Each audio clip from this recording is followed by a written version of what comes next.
Spooky, scary ghosts called cursed spirits exist because bad things happen to good people.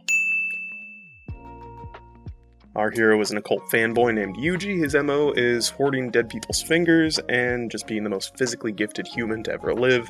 Basically LeBron James if he was half Saiyan. Yuji's grandpa dies with last words that won't make a shred of sense until the end of the series, and his parents apparently went AFK in lobby sometime before the series started.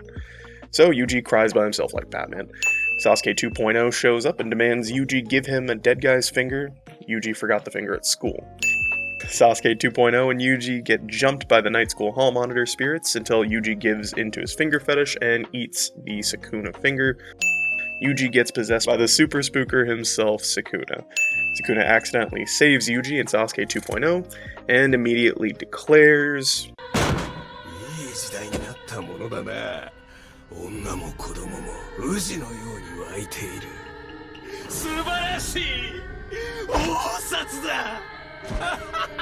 Sasuke 2.0, as well as all the women and children within earshot, shit their collective britches, and Kakashi-sensei swoops in to save the day and takes selfies for whatever reason.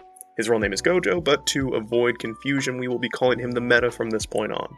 The Meta beats the fear of God into the super spooker and kidnaps Yuji because Sasuke 2.0 feels that Yuji is a stand-up guy.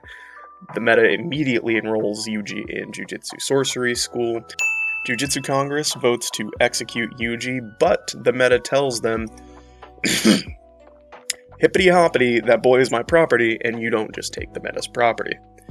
The Meta then tells Yuji that Sakuna is the most spookiest, scariest spooker in all of Spookin', and that Yuji is going to eat 19 more of these spooky finger sandwiches, and then be executed, so that Jujutsu Congress doesn't get spooked by a fully reincarnated Sakuna. Nobara appears. She's the third member of Team 7. She is the GOAT and never dies in the story. That's all you need to know about Nobara. The Meta accidentally sends Team 7 to fight the highest class of Cursed Spirit. It does not go well. Sakuna saves them, sort of, then rips out Yuji's heart so Yuji will play nice with him moving forward. After this, a handsome monk named Geto recruits some super spookers to help him do stuff. The volcano spooker is a hothead and wants to fight the Meta. The Meta is a man of few words and simply declares, hippity-hoppity, them cheeks is my property, and just no-diffs the volcano spooker.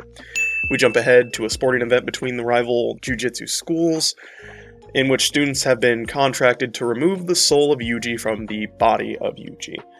Please don't demonetize me for referencing Death YouTube, I'd appreciate it. All of them fail, but we meet 1.5 important characters, one being Maki and half being Toto. Toto sucks.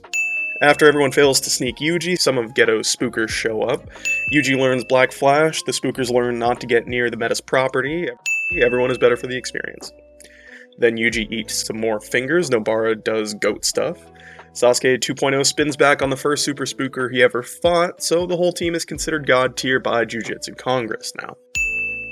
Then, Geto gets this anti-meta box and makes a mess in an area called Shibuya. Side characters die, Megami's dad comes back to life briefly to beat up his bullies, and then Megami himself, for some reason, before he decides to uninstall life.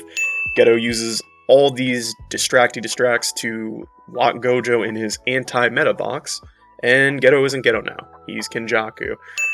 Then Yuji is force-fed more fingers. Sakuna comes back briefly, says, hippity-hoppity, you are all my property, and I don't take good care of my things. He proceeds to mistreat about 3 city blocks worth of people and building into dust. Yuji gets so sad about this that he beats the goofiness out of Geto's second strongest spooker. Then Geto eats his second strongest spooker for this and dips to start the culling games. The culling games are like the Hunger Games, but with zombies. The best character in the series gets her own mini arc, Maki. Her clan does a bunch of sexisms and misogynies, so she absorbs her sister, awakens her Mangekyo Sharingan, and slaughters everyone in her clan with the exception of Sasuke 2.0. See, there was a reason for that nickname. Then a tree explains to our heroes that Gojo decided to hide the only items in existence that could break him out of the anti-meta box, so they have to join the culling games and get an anti-meta angel to break Gojo out of the anti-meta box. Also, they have to save Megami's sister because she is somehow stuck in the culling games area. Also, Yuji's mom is revealed to be the super evil guy named Kenjaku, who can put his brain in strangely attractive dead bodies. That brings us to where we are now, where we have a character named Yuta. All you need to know about Yuta, he is a GOAT, he's supposedly only second to Gojo, he is winning the culling games by himself, and now you are caught up on Jujutsu Kaisen.